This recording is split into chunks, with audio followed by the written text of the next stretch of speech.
नमस्कार, मी पूजा कारेकर विविधामध्ये आपल्या सगळ्यांचं स्वागत करते। आज आपण ज्या पाहुण्यांना भेटणार आहोत ते जे स्कूल ऑफ आर्टचे विद्यार्थी आहेत। ते चित्रकार आहेत, त्याचबरोबर ते जलतरणपटू सुद्धा आहेत, ते कला दिग्दर्शक आहेत। त्यांनी अनेक वर्ष जाहिरातीसाठी कला दिग्दर्शन केलं आहे। अनेक हिंदी मराठी चित्रपट देखील त्यांनी केलेले आहेत। त्यांनी हिंदी चित्रपट प्रेम दीवाने, तसंच कभी हा कभी ना, धूम 1 धूम 2, किडनॅप, एंटरटेनमेंट असे अनेक चित्रपट केले। तसेच मराठी चित्रपट देखील त्यांनी केले। हमाल दे धमाल, एक गाडी बाकी अनाडी, तू तू मैं ही सिरियल केली। अमोल पालेकरांबरोबर देखील त्यांनी खूप काम केलेलं आहे। बनगरवाडी, कच्ची धूप सिरियल, तसेच 26 जानेवारीला जी दिल्लीत परेड होते तिथे त्यांचे चित्ररथ असतात, त्यासाठी सुद्धा त्यांना अनेक पुरस्कार मिळालेले आहेत। कला क्षेत्रात त्यांना सगळे गुरुजी बंधू म्हणून ओळखतात। अशा या बहुआयामी व्यक्तिमत्वाला आज आपण भेटणार आहोत। ते आहेत विनोद गुरुजी।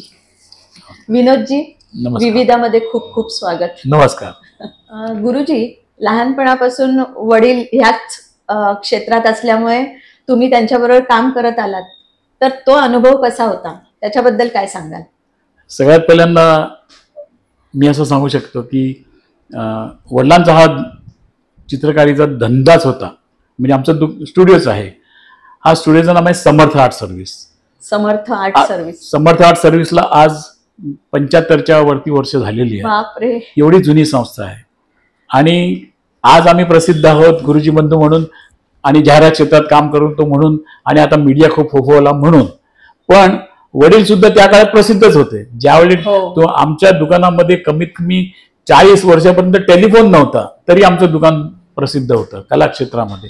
तर त्यावेळी फिल्म बनत असे, त्यावेळी पासून आम्ही ह्या क्षेत्रामध्ये आहोत। आणि मुख्य म्हणजे चित्रकारच असल्यामुळे आमच्या वडिलांचा मेन पेशा होता की आपण साईनबोर्ड करायचे। उत्कृष्ट साईनबोर्ड करण्यामध्ये ही कंपनी प्रसिद्ध होती, त्यामुळे हस्ताक्षर फार सुंदर होतं। त्याच्यानंतर त्याची क्वालिटीसाठी प्रसिद्ध होतं। आणि त्याच्या पुढे जाऊन आम्ही सिनेमाचे बॅनर्स, ज्याला म्हणतात की मोठे मोठे पोस्टर्स आपण करायचो। पोस्टर हा शब्द चुकीचा आहे खरं म्हटलं तर। पोस्टर जे छापलं जातं ते, आणि बॅनर म्हणजे जो हाताने पेंट करून थिएटरवर लावला जातो तो। हा एक बॅनर पूर्वी कसं होतं, 20 फूट बाय 10 फूट म्हणजे ही जेवढी भिंत आहे तेवढ्या मोठ्या साईजचा हा बॅनर केला जायचा, हाताने पेंट केला जायचा। आणि तो 2च्या ह्याच्यामध्ये क्वांटिटीमध्ये वाढला जायचा। म्हणजे 20 बाय 10च्या ऐवजी 20 बाय 20 व्हायचा, 20 बाय 40 व्हायचा, 20 बाय 60 व्हायचा, असा करून तो बॅनर लागला जायचा। आणि सगळं हाताने काम असायचं ना, सगळं हाताने काम होतं। प्लस मुख्य सांगायचं म्हणजे त्यावेळी म्हणजे जे भिंतीला रंग मारतात त्या पद्धतीचे ब्रश, आता सुद्धा लोक ब्रश वापरत नाही, रोलर वापरायला लागले। तर तसे मोठे मोठे ब्रश घेऊन आणि एवढ्या मोठ्या मोठ्या 4-4 फुटाच्या पॅलेट्स वरती ते काम केलं जायचं। आणि फार सुंदर अशी चित्र। आणि मुख्य म्हणजे ते सर्व काम ऑइल पेंटचं होतं। तैलचित्र ज्याला म्हणतात आपण, ते तैलचित्र असलेले बॅनर असायचे। आणि त्याच्यामध्ये फार छानच अकॅडमिक काम केलं जायचं। बॅनर आर्ट बद्दलच बोलायचं झालं तर आता लुप्त झालेली कला म्हणून लोक त्याच्याकडे बघतात। पण ही ज्यावेळी कला जिवंत होती त्यावेळी त्याला थ्रेटन केलं जातं, ही फालतू कला आहे, जीवनाची कला आहे, याला काय अर्थ नाही, हे रोज रोज उठून हेच करतात, असं त्याला म्हटलं जायचं। पण आमच्या वडिलांचं एक फार छान वाक्य होतं। ते म्हणतात, तुम्ही जे स्कूल अवॉर्ड केल्यावर काय करता आहात, किंवा तुम्ही आर्टिस्ट असल्यावर काय करता आहात, तर कुठच्या तरी मेलेल्या माणसाचं पेंटिंग करतात। कोणाचे वडील वारले, कोणाचे पंतप्रधान आहेत, कोणाचे काय आहेत, ते गेल्यानंतर तुम्ही त्याची चित्र काढा, म्हणजे फोटोवरनं चित्र काढता। मग आम्ही तीच चित्र फोटोवरनं हेमा मालिनीचं करतो, तर काय काय चुकलं? तुम्ही सुद्धा एक 10 इंचाच्या चेहऱ्याच्या पुढे जात नाही, आम्ही 20 फुटाचा चेहरा करतो। आणि तुम्ही आम्हाला जर का बॅनर आर्टिस्ट म्हणून निग्लेक्ट करायला तर काय अर्थ आहे? पण काय हरकत नाही, तुम्ही तुमच्या बाजूला राहा, आम्ही आमच्या बाजूला राहतो। आणि आपण आपला धंदा हे केला पाहिजे। आपलं काम आपण करत राहतो, आपलं काम हे आपलं काम आहे। रोज झाडाखाली बसून मोची त्याच चपलीचा अंगठा लावत असतो आपण। रोज नशीब आपलं चांगलं की तेच पॅलेट, तेच रंग, ब्रश, पण आपल्या समोर दर 5-10 मिनिटांनी दर कलाकार बदलत असतात। म्हणजे कधी हेमा मालिनी येतो, तर कधी राजकुमार येतो, तर कधी अशोक सराफ येतात, कधी सचिन येतो। ते ह्यांचे चेहरे आपण रंगवत असतो, त्याच्यात आनंद आहे, कल्पना आणि क्रिएटिव्हिटी त्याच्यामध्ये तुमची दिसते। तर त्याच्यामुळे एक सुंदर होतं। मुख्य म्हणजे बॅनर आर्ट बद्दल एक मजेशीर किस्सा सांगायचा वाटतो मला, की बॅनरचा एक साचा होता की कुठचीही गोष्ट सरळ दाखवायची नाही. जसं पोर्ट्रेट असतं की सरळ असतं तसं नसायचं, त्याला काहीतरी ऍक्शन असली पाहिजे. त्या 20x10च्या बॅनरमध्ये काहीतरी ऍक्शन असल्याशिवाय तो चित्रपट तयार होत नाही. त्याच्यामुळे तुम्ही बघाल की बॅनरचं अट्रॅक्शन खूप उधारे काय हो आहे क्या होत, त्याच्या लोकांची उत्कंठा वाढण्यासाठी. उगीच पिस्तूल घेतलेला माणूस असेल तर फोटो असा असला तर त्याला असा करून टाकायचा, म्हणजे अरे हा कोणाला पिस्तूल मारतोय असं वाटलं पाहिजे.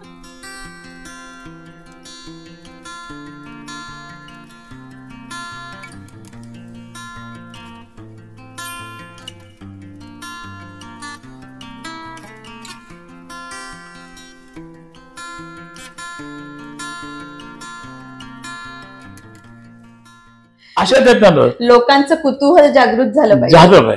मुख्य म्हणजे संपूर्ण स्टोरी नाही कळली पण मग ह्याच्यामध्ये हिंसा पण आहे, याच्यामध्ये डान्स पण आहे, याच्यामध्ये सुंदर हिरोईन पण आहे. मुख्य म्हणजे हिरोईन सुंदर दिसली पाहिजे आणि ती गोरी असली पाहिजे, म्हणजे तिचे कलर ब्राईट आणि चांगले असले. पण हिरो सुद्धा गोराच असला पाहिजे, मग तिच्यापेक्षा 2 टोन डाऊन असा असला पाहिजे. मग कॉमेडियन आहे तो पिंक कलरचा असला पाहिजे आणि व्हिलन आहे तो सापासारखा पर्पल किंवा ब्लू असा काहीतरी असला, हिरवा असा असला पाहिजे. अशा ती दृष्टी बदलते ना, अशी एक सार्वजनिक त्याची कन्सेप्ट होती आणि मग त्याच्यात ऍक्शन होती. मग लेटरिंग सिनेमास्कोप आहे म्हणा, सरळ होतं असं होतं.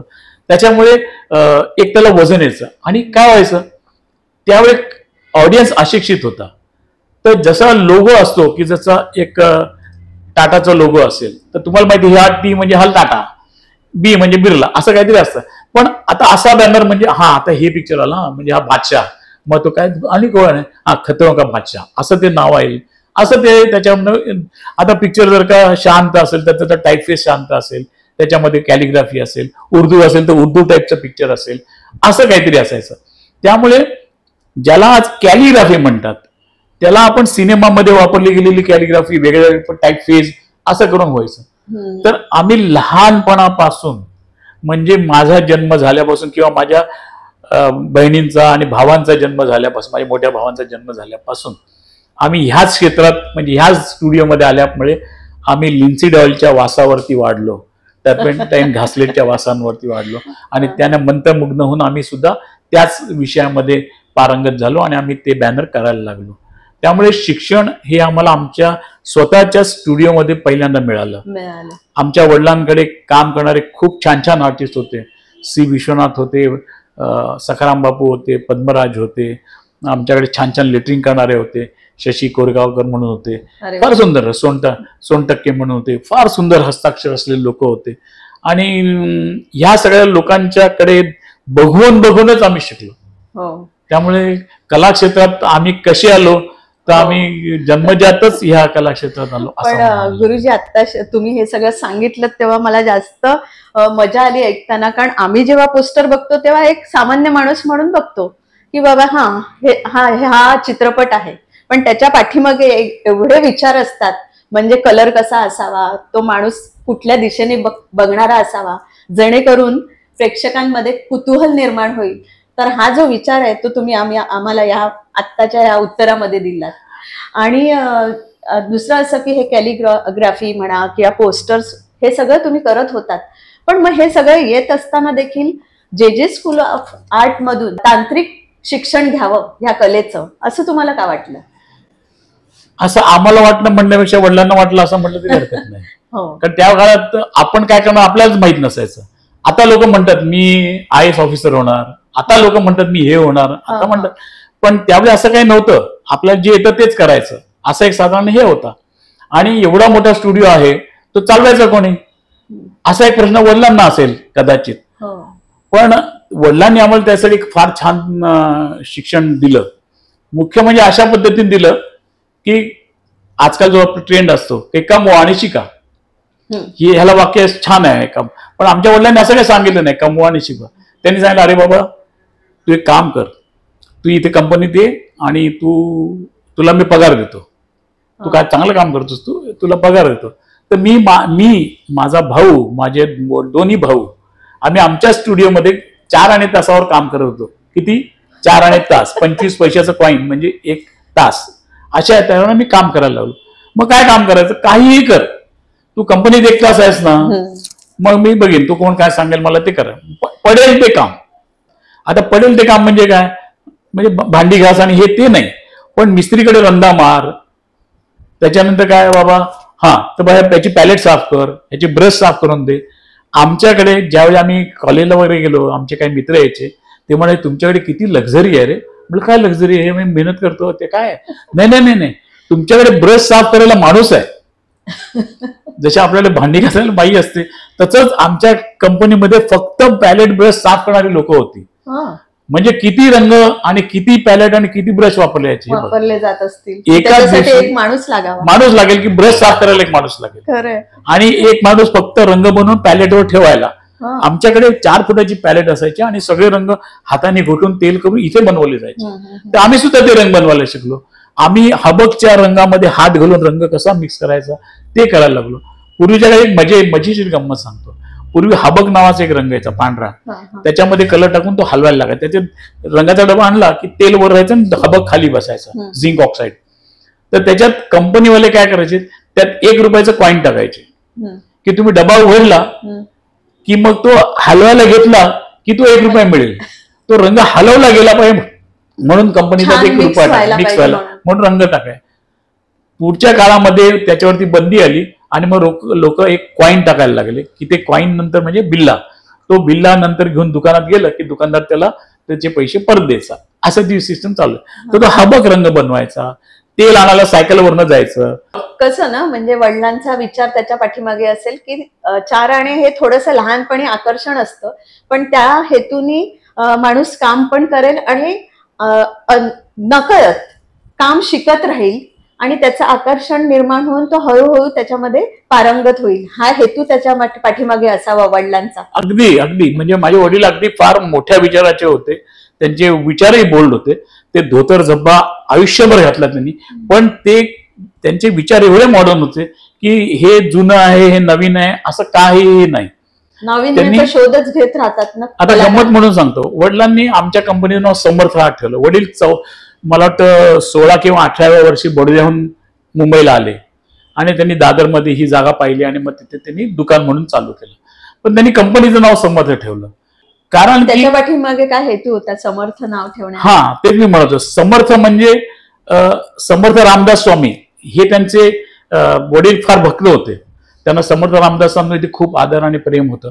कारण ते म्हणायचे की हे एवढे ज्ञानी व्यक्ती होती पण तरी सुद्धा यांचं शरीर कसदार होतं.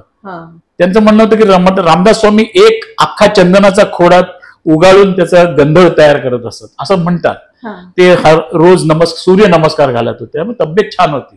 तर म्हणजे ज्या लोकांना बुद्धी आहे त्याला पण शक्ती असली पाहिजे. तर ह्याने त्यांनी काम केलं. आणि दुसरी गोष्ट म्हणजे समर्थ याचा अर्थ रामदास स्वामी नाही, समर्थ म्हणजे कुठचंही काम करायला आपण समर्थ असलं पाहिजे. ह्या विचाराने त्यांनी कंपनीचं नाव समर्थ ठेवलं. आणि ती समर्थता तुमच्या सगळ्या कलाकारांमध्ये दिसते. आमच्या काम पाहताना मी असं म्हणत नाही की आमच्यामध्ये दिसते, मुलांमध्ये दिसते असं मी बिलकुल म्हणणार नाही. मी म्हणेन की आमच्या कंपनीत काम केलेले लोक सगळे समर्थ झाले. एवढे समर्थ झाले की आमच्या कंपनीत जो माणूस झाडू मारत होता तो माणूस पुढे लेटर प्रिंटर झाला आणि त्यांनी दुकान काढलं. अशी कितीतरी उदाहरणं आहेत की आमच्याकडे शिकलेले लोक, बॅनर पेंटर म्हणा, आर्टिस्ट म्हणा, हे बाहेर जाऊन काम करायला त्यांनी स्वतःच्या कंपन्या काढल्या. पण कंपनीचं नाव एवढं प्रसिद्ध होतं की लोक जसं लोगो चोरतात किंवा त्याचं नाव लोगोचा फाउंड ठेवून नाव बदलतात, बाटाच्या ऐवजी बाला कंपनी निघते, तसंच आमच्या कंपनीच्या व्हर्जन्स निघाल्या. समर्थ आर्टच्या ऐवजी Sainath art, Shrikrishna art, Sai Datta art असं S आणि TH असणारे असे 8 कंपन्या निघाल्या. म्हणजे नकळत तुम्हाला मिळालेलं हे सर्टिफिकेट आहे अक्षरशः. म्हणजे कोणाचं तरी जेव्हा आपण कॉपी करतो तेव्हा त्याच्या पाठीमागचा सगळा त्यांचा विचार घेऊन आपण पुढे जात असतो. तर हे तुम्हाला मिळालेलं प्रमाणपत्रच आहे. अगदी आमच्या वडिलांना आमच्या कंपनीच्या कारोबाराला मिळालेले हे की याची कंपनीची कॉपी होते लोगो. ती ही एवढी नामांकित कंपनी होती की इथे, आणि वडिलांचा फार छान असा मित्रपरिवार होता. कारण त्या सिनेमा लाईन मध्ये असल्यामुळे मोठी लोक सगळे भेट होते. आम्ही त्यावेळी सगळे सहकलाकारच म्हणतो. आता आमच्या स्टुडिओमध्ये आम्ही लहानपणापासून बघतो की लता मंगेशकर येत होत्या, भीमसेन जोशी येत होते, फार मोठे मोठे ऍक्टर्स येत होते के आसिफ सारखा माणूस येत होता, राज कपूर येत होता, व्ही शांताराम सारखे लोक येत होते.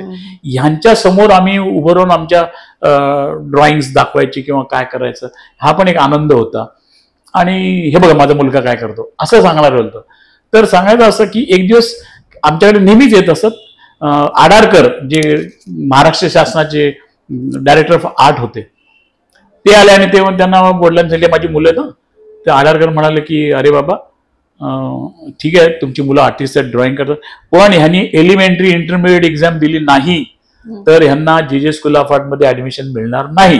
अरे बापरे असं का?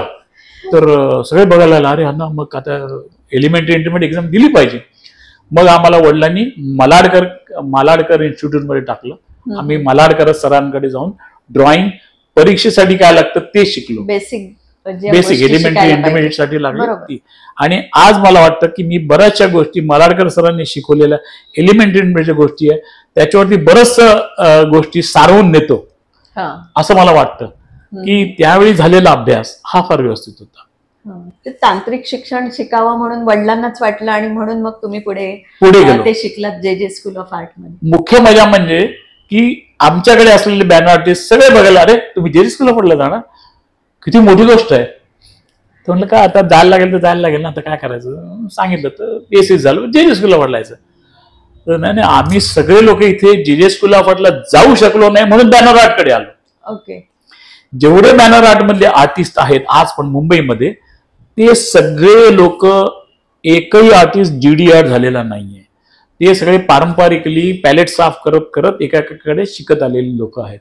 तुम्हाला कल्पना नसेल तुमचा उलटा प्रवास होता, तुम्ही आधी सगळं शिकलात आणि मग तांत्रिक शिक्षण घेतलं, पण ते खरंच गरजेचं आहे असं वाटतं ना तुम्हाला? एका दृष्टीने आहेच, पण तुम्हाला गंमत सांगतो की जे स्कूल ऑफ आर्ट मध्ये जाऊन तुम्ही पेंटिंग शिकता असं नाहीये, तुम्ही कलेबद्दल शिकता. हा एक लोकांनी विचार घेतला पाहिजे. ते दृष्टी देते तुम्हाला ती कला, कलेची दृष्टी, वेगवेगळ्या गोष्टीकडे कशा पद्धतीने बघितलं पाहिजे. ते तुम्हाला चित्रकला तर शिकवतातच, पण त्याच्याबद्दल प्रत्येक गोष्टीकडे कसं त्याचा तुम्ही कसं रसग्रहण करता याच्याकडे गोष्टी. आता आमच्या कॉलेजचे चांगले चित्रकार आज ते चित्रकार म्हणून प्रसिद्ध नाहीच आहेत, ते कलाकार म्हणून प्रसिद्ध आहेत. अमोल पालेकर आहे, नाना पाटेकर आहे, हे दोघे कलाकार हे चित्रकार आहेत ना बेसिकली.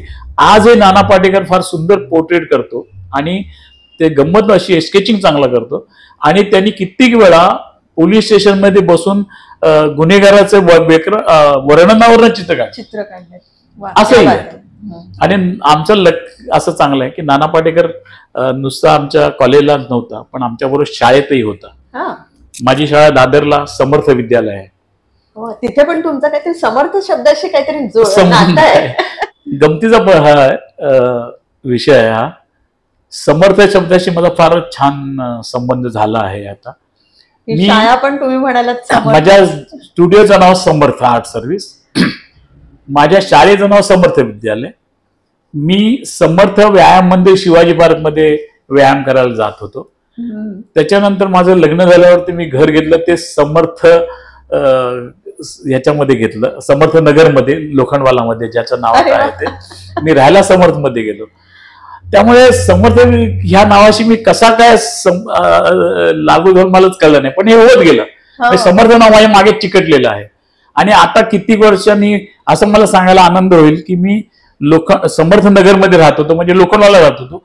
तिकडनं दादर पर्यंत यायला मला एवढा त्रास व्हायला लागला की मी ते सोडून पुन्हा समर्थ आर्टच्या वरती राहायला आलो, माझ्या जुन्या घरात राहायला आलो. म्हणजे आता मी परत समर्थ मध्ये डुबलेलो आहे. आणि अगदी साधं म्हणजे इतक्या वर्षांनी सांगावं असं वाटतं की तुमचं विश्व काय असतं हे तुम्हाला निवडायला पाहिजे. तुम्ही म्हणता माझा छंद निवडा, तर तसं ते एक विश्व, पण तुमचं विश्व म्हणजे काय आहे हे जर मी तुम्हाला म्हटलं तर तुमचं विश्व म्हणजे तुमचं डोकं आहे. तुमच्या डोक्यात काय तुम्ही त्याच ह्याच्यात राहा, तुम्ही बाकीचं काय बघू नका. तुम्ही चित्रकार आहात तर तुम्ही चित्रकारीबद्दल तेवढ्या व्यवसायाबद्दलच बोला, त्यातच तुमचं मन रमवा, तरच ते चांगलं होईल. तुम्हाला तुमचे छंद म्हणजे गाणं सुद्धा तुम्ही शिकलेत आणि तुम्ही चांगले जलतरणपटू आहात. खरं सांगायचं तर एकदा चित्रकार झाला की त्याला एकंदर पोर्ट्रेट जेव्हा तो करायला लागतो त्यावेळी त्याला हावभाव समजायला लागतात. चेहऱ्यावरचा हावभाव काय, रडतो का, हसतोय का, हे काय, ओठ कुठे, असे ओठ खाली गेले की रडेल, असा ओठ वर गेला की हसेल, डोळे असे असले, हे तर त्याच्यानंतर तुम्ही त्याला मॉडेलला पोज देता, त्यावेळी तुम्हाला त्याचे शरीरयष्टी कळायला लागते, त्याचं पोश्चर कळायला लागतं. हे झाल्यानंतर त्याच्यानंतर तुम्हाला नाट्य त्या पोश्चरमध्ये यायला लागतं. जसं बॅनर आर्टमध्ये मी तुम्हाला सांगितलं नाटक असलं पाहिजे तसं कळायला लागतं. त्यामुळे चित्रकार होण्याबरोबर ह्या गोष्टी तुम्हाला समजायला लागतात, अनेक कलांना स्पर्श करायला लागतो. त्यामुळे तुम्ही हळूहळू त्या क्षेत्रात आल्यामुळे तुम्हाला संगीत कळायला लागतं, ताल कळायला लागतो. किती लोक तर किशोर आमोणकरांचं गाणं लावून पेंटिंग करतात, किती लोक भीमसेन जोशी लावून गाणं करतात, असंही होऊ शकतं. तर ह्या गोष्टी त्याच्यामध्ये आल्यानंतर तुम्ही त्याच्याबरोबर, म्हणून मी म्हणतो ना की कोणालाही चित्रपट क्षेत्रात यायचं असेल तर त्यांनी आधी स्टेजवर काम केलं पाहिजे. स्टेजवर काम केलं पाहिजे म्हणजे त्यांनी कमीत कमी पडदा कसा उचलला, तो दोरी कशी लागते ते तरी समजलं पाहिजे. जी फुली लावली, सगळ्या कलांच्या बेसिक गोष्टी तुम्हाला माहितीच असलं पाहिजे. आणि तुम्ही म्हणला तर अगदी असं एक कॅचलाईन म्हणून सांगतो की कला दिग्दर्शक म्हणजे काय, ज्याला तुम्ही म्हणता जॅक ऑफ ऑल, पुढचं वाक्य सोडून द्या, पण जॅक ऑफ ऑल म्हणजेच कला दिग्दर्शक. ज्याला इंजिनिअरिंग कळतं, ज्याला रंग कळतात, ज्याला नाट्य कळतं, ज्याला संगीत कळतं, ज्याला हे कळतं, त्यावेळी तो कला दिग्दर्शक होतो. तो कला दिग्दर्शक, मला चित्र काढता येतो, तो कला दिग्दर्शक होऊ शकत नाही. आणि मुख्य म्हणजे ज्याला कॅमेरा कळतो आणि ज्याला फ्रेमिंग कळतं, त्याला फिल्म मेकिंग कळतं, त्यांनीच कला दिग्दर्शक क्षेत्रात यावं किंवा काही दिवस अप्रेंटिसमेंट करून काम करून मग ते शिकून पुढे यावं. एकदमच हा मला ड्रॉइंग करतात मी कला दिग्दर्शक झालो. तुम्ही कला दिग्दर्शनाकडे कसे काय वळलात? म्हणजे त्याच्या आधी तुम्ही मला वाटतं जाहिराती करायचा. जाहिरातीत सुद्धा आम्ही कला दिग्दर्शन करत होतो. ओके. मुख्य म्हणजे आम्ही जाहिरात अजून निर्माण करायला शिकलो ना. आम्ही प्रोड्युसर झालो नाही, आम्ही डायरेक्टर झालो नाही. तिथे सुद्धा कला दिग्दर्शन पण सगळे लोक एक चूक करतात. म्हणजे आज मी अगदी स्पष्टपणे सांगू शकतो की कॅमेरामन स्वतःला फार वरचा समजतो, तो कला दिग्दर्शकाला थोडासा हीणच समजतो. तसं करायची गरज नाहीये. कारण तुम्हाला नाव काय दिलेलं आहे, कला दिग्दर्शक. हा दिग्दर्शक कसा लागला तुमच्या मागे? तुम्ही त्याच्यामुळे जो फोटोग्राफी करतो त्याला तुम्ही छाया दिग्दर्शक म्हणता, कला दिग्दर्शक म्हणता. जो फाईट करतो त्याला फाईट दिग्दर्शक म्हणता, जो संगीत देतो त्याला संगीत दिग्दर्शक म्हणता, आणि त्याच्यावरती बोटीचा कॅप्टन म्हणून तुम्ही दिग्दर्शक म्हणता. तो सब्जेक्ट चूज करतो आणि बाकीच्यांना काम देतो. कला दिग्दर्शनामध्ये मेन तुमचं काय काम असतं? मेन काम असतं व्हिज्युअलायझेशन पहिल्यांदा, त्याच्यानंतर प्रसंगानुरूप त्याला द्यायचे त्या माहोलमध्ये त्या माणसाला उभं करणं. म्हणजे तुम्हाला एखाद्या गोष्टीसाठी पोलीस स्टेशन पाहिजे तर पोलीस स्टेशन निर्माण करणं किंवा तशा पद्धतीचं घर शोधून त्या ह्याच्यामध्ये पोलीस स्टेशन निर्माण करणं, ह्याला कला दिग्दर्शन म्हणतात. पण कला दिग्दर्शनामध्ये सुद्धा कला लागते की त्या काळामधलं पोलीस स्टेशन, ह्या काळामधलं पोलीस स्टेशन, अमेरिकेतलं पोलीस स्टेशन, ब्राझील मधलं पोलीस स्टेशन, असंही होऊ शकतं. मंदिर म्हणजे मद्रासी मंदिर आहे का, हे मग त्याच्याप्रमाणे तसं सगळं बदलत जातं. आता मी एक इंटरव्ह्यू देत होते का, मी आणि माझा एक दुसरा कला दिग्दर्शक होता, त्याचा आमचा एक इंटरव्ह्यू होता पार्ल्यामध्ये. तर आम्हाला विचारलं की तुम्ही असं संयोजकाने की कला दिग्दर्शन म्हणजे काय? तर मी म्हटलं अरे साधी गोष्ट आहे, एक कॅमेरा लावून तुम्ही ज्यावेळी एक पॅन करता त्यावेळी दोन गोष्टी आहेत. एका बाजूला आहे शाळा आणि दुसऱ्या बाजूला व्यायामशाळा. या तुम्ही पॅनिंग शॉट मध्ये कसे दाखवणार? कसे दाखवणार? चित्रकार बोलू शकत नाही, त्याचे कॉमेंट्री नाही, ही बघा शाळा आहे, ही बघा व्यायामशाळा आहे, असं काय बोलत नाही. तुम्हाला कळलं पाहिजे ही शाळा आहे आणि ही व्यायामशाळा आहे. तर साधी गोष्ट अशी आहे, कारण मी ह्या दोन्ही क्षेत्रात असल्यामुळे मी शाळाही शिकलो आणि व्यायामशाळेतही गेलो. अमोल पालेकरांचा पिक्चर बनगरवाडीमध्ये हा शॉट होता. तर जिथे घंटी आहे, टंग टंग टंग टंग वाजते, तिकडनं कॅमेरा पान होतो आणि पुढे येतो आणि पुढे मलखांब आहे, ती व्यायामशाळा आहे. तर मलखांब आणि घंटी ह्या ज्या दोन बेसिक गोष्टी आहेत, ह्या एका शॉटमध्ये दिसणं हा कला दिग्दर्शकाचा काम आहे. आणि ते त्या शॉटला किती वेळ मिळणार आहे याच्यामध्ये ते बसवणं हे फिल्म टेक्निक आहे. त्यामुळे तुम्ही चित्रकलाची कला दिसत. नाटकाच्या कला दिग्दर्शकांमध्ये थोडस एक गंमतीद्वार प्रश्न आहे की निळा पडदा सुद्धा ते जंगल म्हणून चालवतात प्रेक्षक. एवढे समंजस प्रेक्षक आहेत.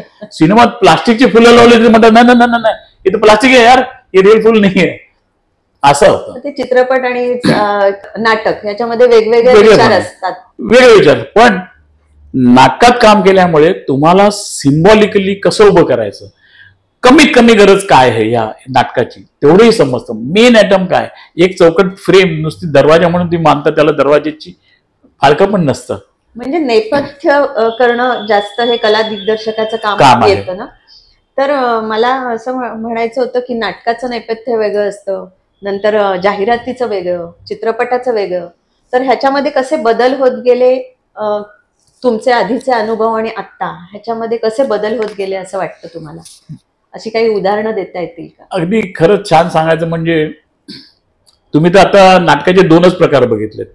तिसरा प्रकार होता तो छबिलदास, म्हणजे ज्याला प्रायोगिक नाट्यभूमी म्हणतात. हे तर लोक विसरले आता, कळलं की नाही. छबिलदास मध्ये 2 रुपयामध्ये नाटक बघणं ही एक गमतीदार गोष्ट होती.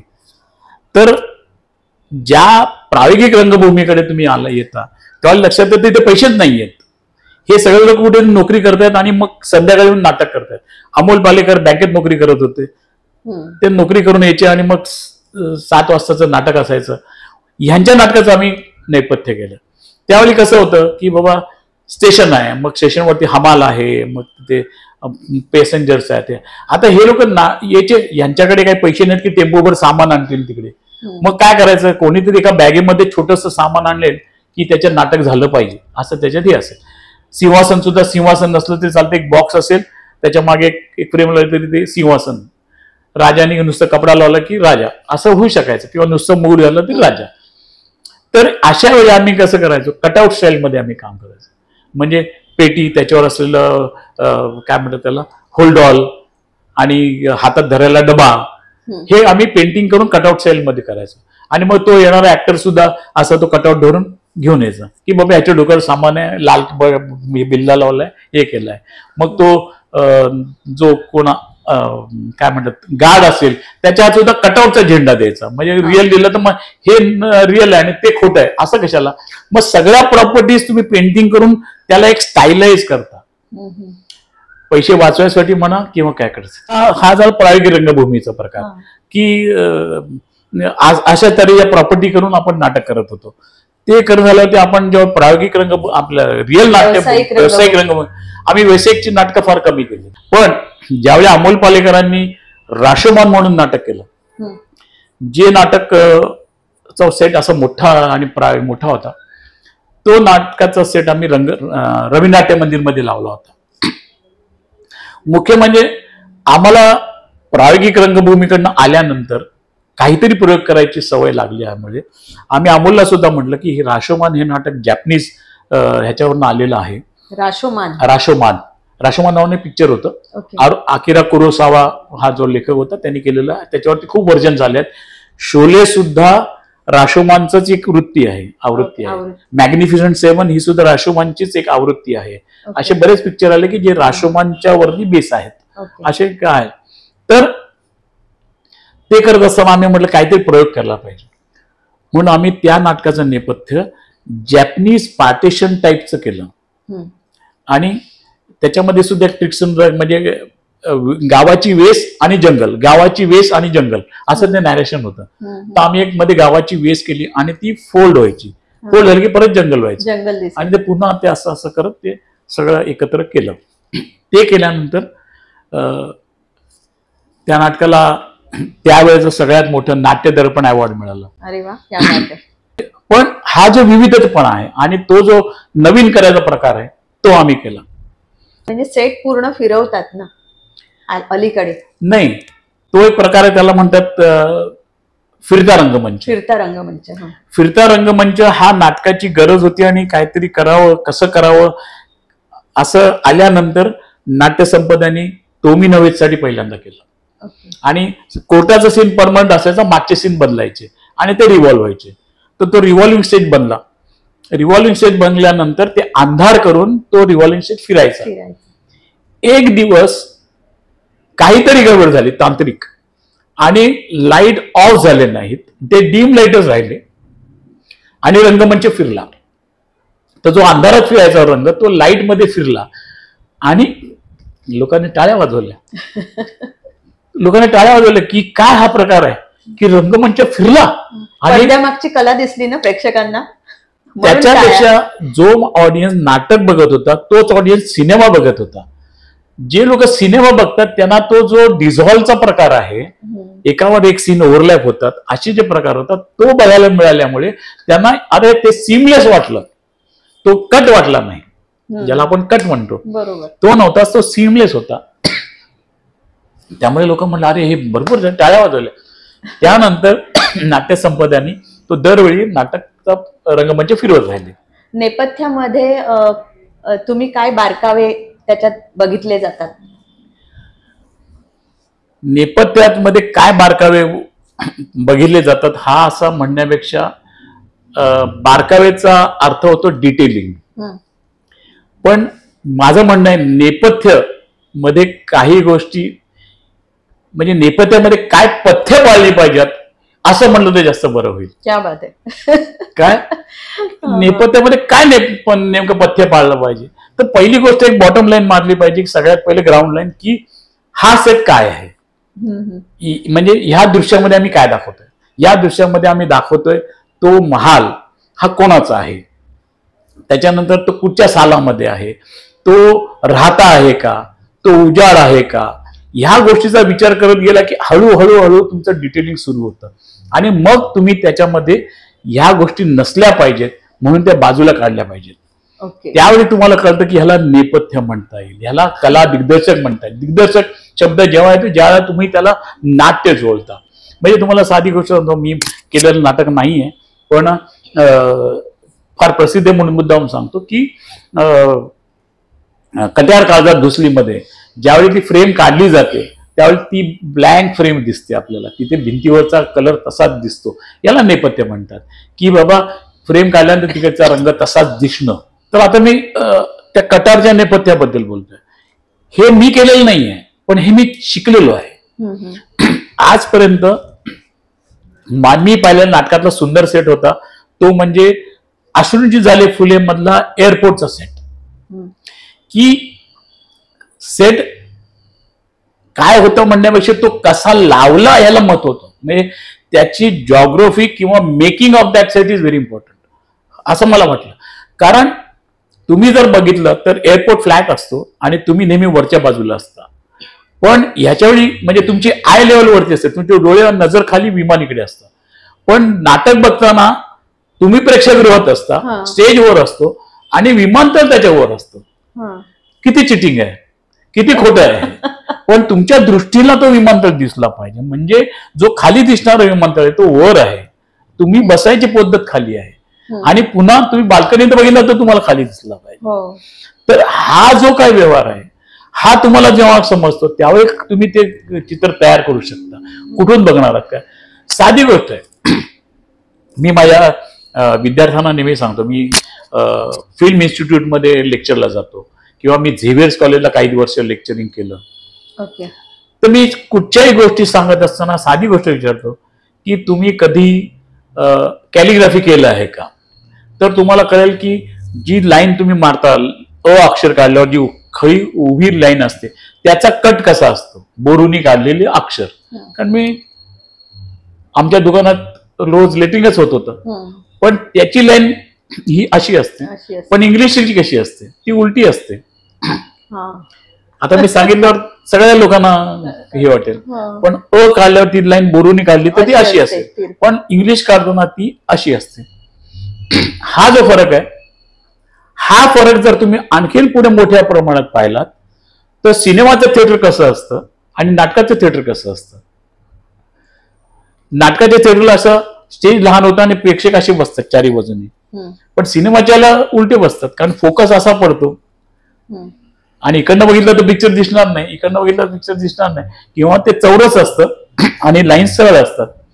जेव्हा तुम्ही एखाद्या फंक्शनला जातात त्यावेळी लोक विचारतात तुम्ही ऑडिटोरियम सेटिंग करायचं की साधं स्ट्रेट लाईन सेटिंग करायचं. ऑडिटोरियम सेटिंग म्हणजे गोल गोल ते नाटकाला असतं आणि सगळ्या बाजू नाटक बघतात.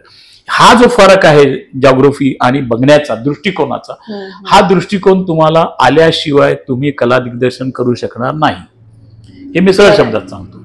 आणि आता हे दोन शब्द आज लेक्चर ऐकल्यावर तुम्ही म्हणाल की हे मला येतं, पण ती भाषा बोलली जाईल पण ते समजलं असं होणार नाही, ते समजून घ्यायला लागतं आणि त्यावेळी प्रत्येक वेळी प्रॉब्लेम वेगळे येऊ शकतात.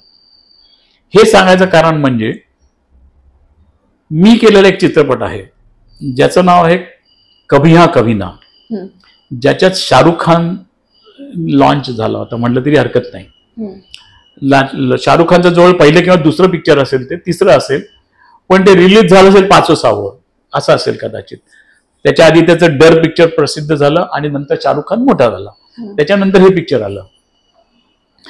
या सिनेमामध्ये मी अर्धा सिनेमा केला, अर्धा सिनेमा मी केलेला नाहीये, अर्धा सिनेमा मी केला आहे. या सिनेमामध्ये एक हॉटेलचं सेट आहे, चायनीज हॉटेल. टिकू तलसने त्याचा मॅनेजर आहे आणि हे सगळे बँडवाले गातात आणि शाहरुख खान येतो, व्हिलन आलेला आहे. ते रेस्टॉरंट जर बघितलं तर मला आज सगळे आर्किटेक्ट, इंटिरियर डिझायनर सगळेजण दोन लाफा मारतील, म्हणजे हे फिल्म मध्ये काहीही करतात, असं कधी असूच शकत नाही. असं हॉटेल मी लावलं आहे. सुंदर हॉटेल आहे, सगळ्यांना आवडतं, कोणालाही कळलेलं नाही. मी आज सांगतो पहिल्यांदा, तुम्ही बघितलं तर म्हणाल अरे हे असं होऊ शकत नाही. कारण हे रेस्टॉरंटमध्ये सीन असा होता की कॅमेराला सिनेमास्कोप मध्ये पिक्चर केलेलं आहे, त्याच्यात असं लावल्यावरती कळतं की अख्ख्या हॉटेलमध्ये व्हिलन्स बसलेत, सगळे डाकू, सगळे स्मगलर, सगळे हे एकत्र बसलेले आहेत. त्यांच्या समोर हे लोक बँडवाले गाणार आहेत आणि ह्यांना गाणं आवडलं नाही तर हे ग्लास फेकून मारतात, ग्लास फोडतात, असं त्याचं हे आहे कॉन्सेप्ट. तर हे एका फ्रेम मध्ये. आता मुख्य मजा म्हणजे कला दिग्दर्शकाला किती वेळ मिळतो असा जर प्रश्न मी विचारला तर तुम्हाला वाटलं की अख्खं पिक्चर केलं तुम्ही, नाही. त्या सीनचं ओपनिंग किती सेकंद आहे तेवढाच काळ खरं कला दिग्दर्शकाला मिळतो. त्या पहिल्या एंट्री फ्रेमला तुम्हाला कळलं पाहिजे हे हॉटेल आहे की हा पॅलेस आहे की हे झोपडी आहे की काय आहे, किती साईजची आहे आणि कोणाची आहे, हे त्याच्यातनं कळलं पाहिजे. मी माझ्या एका लेक्चरमध्ये बोलता बोलता बोलून गेलो होतो, ते वाक्य फार महत्वाचं होतं.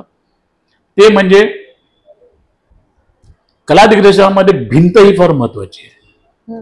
भिंत, मी असं म्हटलं होतं की wall speaks first, wall speaks first, then Mogambo speaks.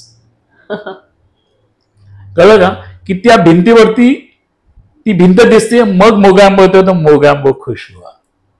पण ती भिंती त्याला एवढे सपोर्ट करते कारण त्याच्या मागे असलेला ईगल म्हणा, त्याच्या मागे असलेलं सिंहासन म्हणा, त्याच्या मागे असलेले दिवे म्हणा, त्याच्या मागे असलेलं मशाली म्हणता, हे त्याला जेव्हा प्रोजेक्ट करतं त्यावेळी तो खतरनाक वाटतो.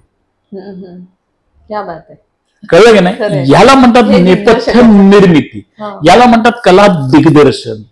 मी आता उदाहरण देतो, त्यात मी केलेलं मोगॅम्बो नाहीये, पण ज्यावेळी मी कला दिग्दर्शन शिकतो त्यावेळी मी बाकीच्यांचे पिक्चर पाहिले पाहिजेत ना. हो बरोबर. आता मी हे जे माझ्या कभी हा कभी नाचा सेट बद्दल सांगत होतो, ते रेस्टॉरंट कधीही केलेलं नाहीये, कुठेही नाही दिसणार तुम्हाला. ते रेस्टॉरंट मी ऑडिटोरियम सिटिंग टाईपचं केलं. मी आता सांगितलं नाटकाचं ऑडिटोरियम कसं असतं, steps steps steps steps steps, तसं ऑडिटोरियम सिटिंगचं असलेलं सेट लावला, त्याच्यावर चायनीज पिलर लावले आणि त्याच्यावर ते चायना टाउन आणि लोक. त्यामुळे एका सेटवरती सगळे व्हिलन बसले ते दिसतात, सगळे गुंडे, अशी केस, शिके, नेता आलं, हे सगळे लोक त्याच्यात दिसतात. आणि मग तो बघतो अरे यार हा डॉन बसलाय सफेद कलरचा, बाकी सगळे डार्क कलर मध्ये हे आहेत. लाल कलर आहे म्हणजे तो आपलं चायनीज हॉटेल आहे आणि लाल आणि पिवळा हे चायनीज कलर आहेत. तर मी प्रत्येक ह्याच्यावरती पिवळे लॅम्प्स ठेवले आहेत की ते दिसावे. म्हणजे किती गोष्टींचा कला दिग्दर्शकाकडे अभ्यास पाहिजे. कलर्स कोणाचे कसे आहेत, कोण कुठली भांडी वापरते, जसं तुम्ही आता म्हटलं की तो जर्मनचा ग्लास दिसला पाहिजे.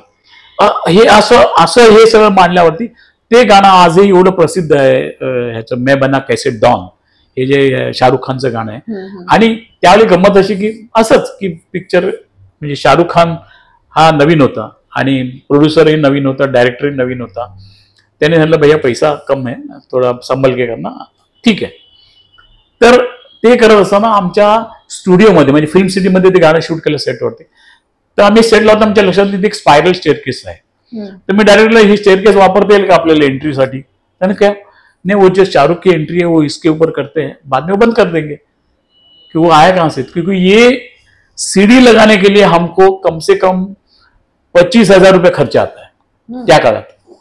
तो बोले वो पैसा बचेगा ना अपना और एक एंट्री में दिखेगा एक्स्ट्रा.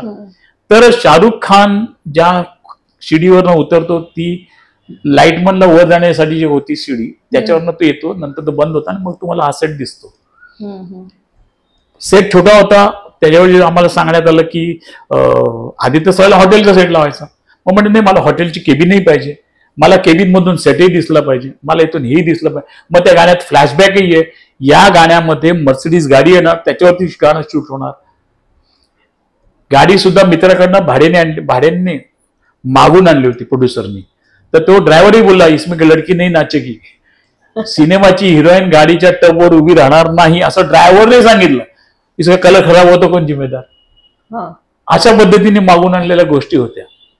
त्या परिस्थितीत म्हणजे पैसे कमी जास्त नवीन नसलेले पैशात ते गाणं केलेलं आहे, मैं बना कैसे डॉन. त्याच पिक्चरची आणखीन 2 गाणी पण मी केली.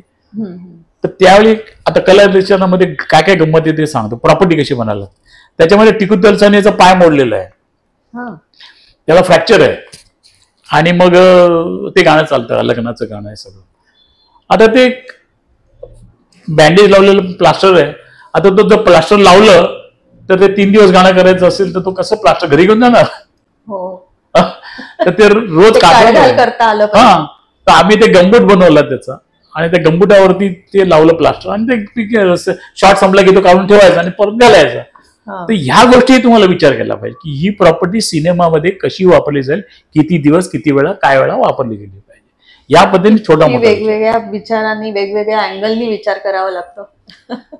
आणि एक फार मी केलेलं एक फार सुंदर पिक्चर होतं, जे फार कमी लोकांनी पाहिलं असेल कारण ते छोटंच पिक्चर होतं. अमोल पालेकरांचं दिग्दर्शन होतं. चित्रपटाचं नाव आहे कैरी. मी आज ह्या तुमच्या चॅनलवर हे सांगतोय म्हणजे कारण की कला दिग्दर्शक कधी काय सांगू शकत नाही, पण कधीतरी स्टेटमेंट म्हणून त्या गोष्टी सांगितल्या पाहिजे मी काय केलं आयुष्यात. तर ते कला दिग्दर्शन करत असताना अमोल पालेकर मुंबईत होते आणि त्यांनी मला पुढे पाठवलं की जाऊन तू लोकेशन बघून ये. मी 2 दिवस लोकेशन पाहिलं, कोल्हापूर, गगनबावडा वगैरे वगैरे सगळं लोकेशन पाहिलं आणि आलो. नंतर अमोल पालेकर 2 दिवसांनी उशीर आले. मी आणि कॅमेरामन होतो देबू देवधर. सगळं झाल्यावरती अमोल पालेकरने मला एवढी सूट दिली होती की बाबा रे, सगळे ऍक्टर आपल्याकडे आहेत, तू सांगशील त्या दिवशी त्या घरात शूटिंग करू, तू सांगशील त्या दिवशी त्या रस्त्यावर शूटिंग करू, तू 1 दिवस आधी जा, तो रस्ता बघ, आपण आपल्या कुठच्या सीनला आहे, तुम्हाला सांग 50वा सीन इकडे कर, तू सांग मला 20वा सीन इकडे कर, तू मला सांग 21वा सीन इकडे कर, मी तिकडे तिकडे करेन. मेन घर हे आहे, याचं काय करायचं ते कर, आम्हाला काही काम नसलं तर आम्ही इकडे घेऊ, ते काम नाही इकडे घेऊ, असं करू शकतो. असं म्हणजे ठीक आहे. सगळ्या गोष्टी झाल्या, एवढा फ्रीडम होता. सगळं झाल्यानंतर मी त्याला म्हटलं, अमोल मला एकच गोष्ट वाटते की हे पिक्चर करत असताना आपण निळा रंग वापरू नये. तर निळा रंग वापरू नये म्हणजे काय, का असं. तर म्हणजे निळा रंग वापरू नये म्हणजे काय, तर लय बघ काय आहे, आपलं पिक्चर आहे, छोटं पिक्चर आहे, आपल्याकडे काय बजेट नाही. तर आता निळा रंग वापरायचा ना म्हणजे आपण निळे कपडे वापरायचे नाहीत. पहिली गोष्ट, कुठची बाई निळा रंग कपडे, आपण बस निळी वापरायची नाही, आपण निळा दरवाजा वापरायचा, आपण कुठचाही निळा रंग ह्या पिक्चरमध्ये वापरायचा नाही. त्याच्या पाठीमागे काय थॉट होता? त्याच्यात थॉट असा होता की जर ही मुलगी डोंगरावरनं चालत येते गवतामधनं, तर ह्या सीझन आपण ज्या सीझन मध्ये शूट करतोय त्या सीझन मध्ये सगळे गवत सुकलेलं आहे, या इकडनं ती वाट काढून येते. तर हे पिवळं गवत आणि निळं आकाश, हे निळं आकाश निळं दिसलं पाहिजे, गवत पिवळं दिसलं पाहिजे, ती ह्याच्यात आहे. तर म्हणून निळं आकाश निळं दिसावं, आउटडोर आहे पिक्चर. तर आकाश जेवढ्या वेळ निळं दिसेल तर त्यामुळे निळं आकाश दिसण्यासाठी निळं रंग वापरायचा नाही. बरोबर, असा एक विचार मी टाकला. तर दोघे जण माझ्या करून बघायला लागले, हे काय नवीन असं तसं. मग कॉस्ट्युम डिझायनर, तू किती निळे कपडे वापरलेस, तर आम्हाला 2 ब्लाऊज चेंज करावे लागेल, एक साडी. म्हणजे ठीक आहे करून टाका, काय, कारण पिक्चर सामान्यच होतं म्हणजे सर्वसाधारण लोकांच्यात. तर त्यामुळे ते केलं. आज आहे ज्यावेळी पहिली ट्रायल मी नव्हतो, पहिली लॅब मधून आलेली प्रिंट देबू देवधर आणि अमोल पालेकरनी पाहिली. त्यांनी पहिल्यांदा मला फोन केला आणि सांगितलं, आम्ही जे चित्र बघतोय ते लोकांना कळणार नाही, पण आम्ही जे बघतोय ते फक्त निळा अवॉइड केल्यामुळे दिसतंय, हे आम्हाला कळलंय आज. आणि ज्यावेळी मी अमोलला सांगितलं होतं की बाबा अमोल आपण हे असं असं करूया, तर अमोल पालेकर फार चांगलं वाक्य सांगितलं. अमोल पालेकर म्हणलं की थोडं विचित्र वाटतं मला, पण नवीन आहे आणि आपण एक्सपेरिमेंटल थिएटर मधून आलो आहोत. आपण दोघांनी छबिल्लास मध्ये काम केलंय. आज आपण मोठ्या टॉकीज मध्ये प्रयोग करू. तर मी हसलं, म्हटलं अरे आपलं पिक्चर मोठ्या टॉकीज लागणार काय, मेट्रोला लावणार की काय तू पिक्चर असं म्हणलं. तर अरे तुझं पिक्चर तू आणि मीच बघणार आहे, कशाला काळजी करतोस, बघूया लोकांना काय केलंय आपण गंमत. काय एवढे गमतीदार लोक आम्हाला भेटले जे एवढ्या मोठ्या मनाचे दिग्दर्शक की ज्यांनी तुम्हाला अशी सूट दिली की तू जे करतोयस ते करून बघूया आपण, तोही नवीन नवीन प्रयोग करून बघायला पाहिजे. कारण मजा, नाविन्याचा शोध कायम कलाकार घेतच असतात. करेक्ट, कारण ह्यांनी एक्सपेरिमेंट थिएटर केलं आहे म्हणून ह्यांना एक्सपेरिमेंट करायची खाज आहे. आणि समोरचा जो कॅमेरामन आहे त्यांनी सुद्धा म्हटलं की नाही हे दोन जण जर काहीतरी एक्सपेरिमेंट करतात तर मी पण का नाही, मला तर कॅमेरा ठेवायचा ना, याच्यात वाईट काय दिसतं ते मी वाटलं तर बघू, काय हे नाही आपण तर करणारच. तर ह्या पद्धतीचे लोक ज्यावेळी तुम्हाला भेटतात त्यावेळी मग तुम्ही फार कमर्शियल लोकांबरोबर काम करत शकता का असा प्रश्न येतो. तर त्यावेळी कला दिग्दर्शकाने आपलं मन खोलून की मी एक्सपेरिमेंट करून झालं, आता ह्याला काय पाहिजे, त्याला काय पाहिजे ते देऊ कर की काय. आपण जसं होळीच्या दिवशी रंग करतो तर तुम्ही म्हणू शकत नाही ना रंग वापरू नको, त्यामुळे रंग वापरायलाच लागतात. आम्ही नाही आज फक्त निळी होळी खोळी असं नाही होत ना, असं नसतं. तर त्यामुळे तुम्ही कला दिग्दर्शक प्रत्येक रंगाकडे वेगळं बघितलं पाहिजे. गुरुजी तुम्ही धूम 1 आणि धूम 2 सुद्धा केलं, त्याच्याबद्दल थोडं सांगा ना. धूम 1 तर आम्ही केलाच. तो पिक्चर मोस्टली रस्त्यावर होता असं लोकांना वाटतं, पण त्याच्यामध्ये सुद्धा खूप मेहनत आम्हाला करायला लागली होती. पण विशेष मी सांगेन मी धूम 2 बद्दल. धूम 1 झाल्यानंतर धूम 2 साठी बोलवलं लागलं मला. तर धूम 2 मध्ये मी केलेला एक महत्वाचा सेट आहे, तो म्हणजे ज्याच्यामध्ये चोरी होते तो म्युझियमचा.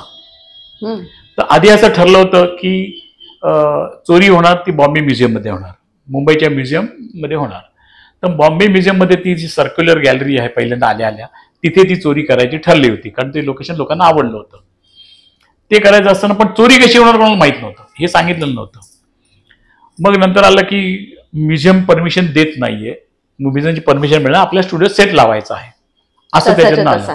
तसं नाही, म्युझियमचा सेट लावायचा आहे. आता तुम्हाला फ्रीडम आहे की तुम्ही कसाही सेट लावा, पण म्युझियम मुंबईत होणार नाही, हे निश्चित स्टुडिओमध्ये होणार, यशराज स्टुडिओमध्ये करायचं.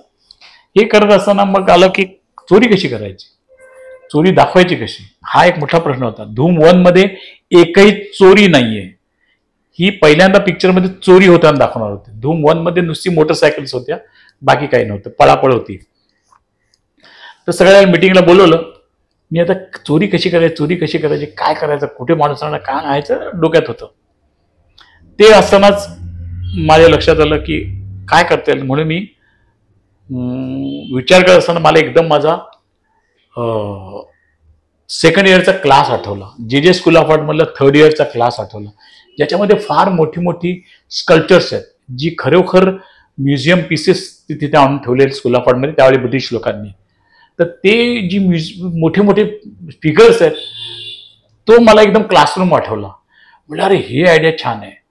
मग मी काय केलं, ते मला ते सारखं म्युरल आठवत होतं. मी पटकन माझ्याकडचं पुस्तक काढलं, माझ्याकडे खूप पुस्तकं आहेत, मी त्या पुस्तकामधनं काढलं एक पुस्तक रोमन याच्यावरती. मग एक म्युरल शोधलं, त्या म्युरलमध्ये मला सापडलं म्हणजे असं की अशी 20-30 माणसं चालत चालली आहेत. त्याला अरे हे चांगलं, ह्याच्यात सिनेमास्कोप भरला जातो अख्खा, म्हणजे स्क्रीन भरलं जाणं एवढं मोठं म्युरल आहे. हे म्युरल केलं तर काय होईल, पण मग चोरी कशी होणार हा एक प्रश्न होता. मग हिऱ्याची चोरी होणार कशी, तर हे म्हटलं हे म्युरल म्हणून चांगले आहे, तर आर्ट एक्सचेंज म्युझियम मध्ये लावण्याचा पीस झाला, मग चोरी कशी होणार हा प्रश्न बाजूला आहे. तर मी म्हटलं ह्याच्यातला जर का 2 माणसांमध्ये जर स्पेस वाढवली आणि आणखीन एक माणूस उभा केला तर काय होईल. तर ही 40 माणसं आहेत की 41 माणसं आहेत ते मोजणार कशी, लोकांना खूप माणसं चालली आहेत, कोण मोजत नाही 1 2 3 4 5. पण त्या एका जागेमध्ये तो माणूस उभा राहिला तर कळणार नाही की हा एक माणूस आहे. लायब्ररीमध्ये एक पुस्तक वाढवलं तर कसं कळणार आहे की हे नवीन पुस्तक आलं इथे, सगळे सेम आहे. तसं आहे ते. तर मी गेलो, विचारलं काय करायचं, तर मी ते पुस्तक काढून टाकलं, ये म्युरल बनाएंगे. हाँ ठीक है और क्या बनेंगे, पेंटिंग. हाँ तर नाही, आयडिया ये है की कॅमेरा येईल इकडनं, असा कॅमेरा मूव्ह होईल जिमी जीपवरनं, आणि मध्ये तो डायमंड असेल, डायमंड इकडनं तिकडे जाईल, तिकडे गेला तर ते म्युरल असेल, आणि ते म्युरल बघितलं की ते एका पुतळ्यावरती तो येईल, आणि तो पुतळा फक्त डोळा वळेल, ढॅंग, तो डोळा वळेल तर अरे हे तो ऋतिक रोशन आहे, मग तो मूर्ती नाहीये, तो माणूस आहे. तर लोकांना शॉक लागला की अरे यार हे तर स्टॅच्यू नाही, आदमी आहे. हा यार हे सही आहे. मग आम्ही ती कन्सेप्ट करून ऋतिक रोशनला व्हाईट कलर मारून, व्हाईट कपडे घालून तिथे उभं करायचं ठरवलं. तो असं उभं राहणार आणि त्याच्या हातात इलेक्ट्रॉनिक पुस्तक आहे, त्या पुस्तकांना ते करणार, ती ट्रॉली चालणार, ती जाणार आणि ती डायमंड उचलणार, ते स्पेशल इफेक्ट मध्ये येणार, सगळं करून ती चोरी होणार. असं मग त्याच्या पुढे मी सांगितलं की फिल्ममध्ये पैसे खर्च करायला लोक तयार आहेत, पण कमी खर्च केला तर लोकांना आवडेल पाहिजे. ती तुमची खासियत आहे जी मला आवडते, की जे नाटक आहे त्याच्यात पैसे कसे कमी करायचे. एक्सपेरिमेंटल थिएटर आहे, सिनेमा सुद्धा एक्सपेरिमेंटल आहे. पिक्चर चाललं तर पैसे मिळणार नाही तर कुठे होणार आहे. सगळे 100 करोड बोलतात, आर्ट डायरेक्टर थोडे 100 करोड देतात. पण एनिवे, तर ते करत असताना मी म्हटलं की काय करूया. तर मी मीटिंगमध्ये म्हटलं की तुमच्या डोक्यामध्ये आहे राऊंड सेट, जर आपण तसा सेट जर म्युझियम रेफरन्स म्युझियमचा आहे, मग माझ्या कॉलेजचा आहे, मग असं म्हटलं जर हा सेट आपल्या स्टुडिओत लावला तर स्टुडिओ लहान आहे, राऊंड सेट लावायला स्टुडिओ लहान आहे, आणि हा शॉट आहे राऊंड सेटमध्ये छान दिसेल. तर आपण एक काम करूया, स्टुडिओ सेट न लावता मी सांगतो त्या लोकेशनवर जाऊया, आपण पनवेलला जाऊन शूट करूया. पनवेलला एक स्वप्ननगरी म्हणून रेडीमेड सेट आहे, हवेली तयार आहे, तिथे जाऊया. ती गोल हवेली आहे आणि स्टुडिओ आहे 45 फूटचा, 50 फुटाचा, हवेली आहे 70 फुटाची. मग एवढा स्पेस जास्त आहे, त्यामुळे जिमी जीप लावून मुवमेंट करायला फार छान जागा आहे. तर कॅमेरा सुंदर आहे, सगळं करूया आपण आणि तिकडे जाऊन आपण शूट करूया. लागलीच आदित्य चोप्रा म्हणले की चला बघून या लोकेशन, ओके करा. संजय गडवी, त्याच्यावर मी 3 पिक्चर केलेत आतापर्यंत, विचारायचं आत्ताच निधन झालं, पण एवढं असा चांगला डायरेक्टर की जो त्यांनी मला कधी नाही म्हटलं ना, तो म्हणला आपने बोला ना मैं जाके देखूंगा. तो म्हणलं नहीं आपको लगता है तो सेट भी लगा सकता हूँ. नहीं आपने बोला तो मुझे देखना पड़ेगा, क्योंकि आप भी आर्ट डायरेक्टर है ना, आप का भी थॉट मैं सुन लूंगा, नहीं तो मैं बोल सकता हूँ. तर आम्ही सगळे गेलो, त्यांनी पाहिलं, तो म्हणला अरे वा एवढा मोठा स्टुडिओ, करूया आपण इथे शूट. आणि तुम्हाला नेहमी म्हणायचा देखो आप सेट अच्छा लगाते हैं, सिर्फ मेरा हीरो लेफ्ट से आएगा ये याद रखना. वो दूसरा सेट बनना, देखो मेरा हीरोइन राइट से आएगी, इतना याद रखना, बाकी सेट लगाना. कारण त्यांनी एडिटिंगच्या हिशोबाने पुढच्या सीन मध्ये हिरो हिरोईनची एंट्री विचार केलेली असायची. हा डायरेक्टरच होता. आम्ही डायरेक्ट दरवाजीकडे तिकडनं आली तर काय फरक पडतो, अरे तिकडनं आली तर काय फरक. पण डायरेक्टरला हे असतं की हा सीन संपला, हा गेला कुठून, दुसऱ्या सीन मध्ये हा आला कुठून, याची एंट्री एक्झिट इम्पॉर्टंट आहे. म्हणून म्हणतो की तुम्हाला फिल्म मेकर असायला लागतं. बरोबर. तर याच्यामुळे त्यांनी तिथे केल्यावरती हा सेट एवढा सुंदर झाला की आज सुद्धा धूम 2 ह्या चोरीच्या मुळे चालतो. तर आतापर्यंत चोरीचे बरेच फिल्म येऊन गेले, त्यामुळे ही चोरी सगळ्यात चांगली असली पाहिजे असं मला सारखं वाटत होतं.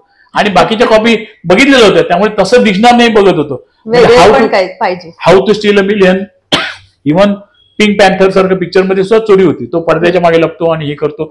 शालीमार सारखं धर्मेंद्रचं पिक्चर होतं की ज्याच्यामध्ये तो चेसबोर्ड सारखं हे करतो. एनिवे, तर अशा पद्धतीचे चोरीचे पिक्चर बरेच येऊन गेले होते. धूम मध्ये पण चोऱ्या होत्याच. तर ही चोरी वेगळी कशी दिसेल, आणि ती लोकांना एवढी अपील झाली की त्यामुळे ते पिक्चर खूप चाललं. तुमचे सगळेच अनुभव असे जे तुम्ही सांगताय त्याच्यामध्ये तुमची कल्पकता दिसून येते. मला असं वाटतं हा एपिसोड नक्कीच संपणार नाहीये. आपल्या गप्पा खूपच छान रंगलेल्या आहेत आणि माझ्या प्रेक्षकांना नक्कीच अनेक नवीन अनुभव गुरुजींकडून ऐकायला आवडतीलच. तर आपण पुढल्या भागात नक्की भेटूया गुरुजींसोबत. तुम्हाला ह्या आमच्या गप्पा कशा वाटल्या हे नक्की कमेंटमध्ये कळवा. लाईक करा, शेअर करा आणि सबस्क्राईब करा. आणि नक्की भेटूया पुढच्या एपिसोडमध्ये.